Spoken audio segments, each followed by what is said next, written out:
আসসালামু আলাইকুম। আশা করি সবাই ভালো আছেন। কুমিল্লা দেবিদ্বার থানা ৪ আসন মোহাম্মদ হাসনাত আবদুল্লাহ। তিনি সংসদ ভবনে পুলিশ বিষয় নিয়ে কি বলেছেন আজকে এই ভিডিওতে বিস্তারিত জানব।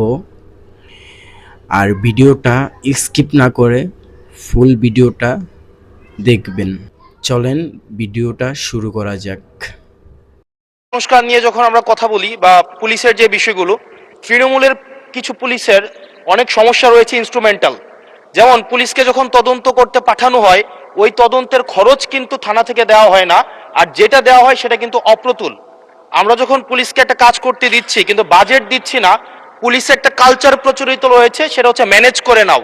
এই ম্যানেজ করতে গিয়ে দেখা যায় পুলিশ দুর্নীতির বিভিন্ন কাজে তারা কনভেনশনালি জড়িয়ে পড়ে।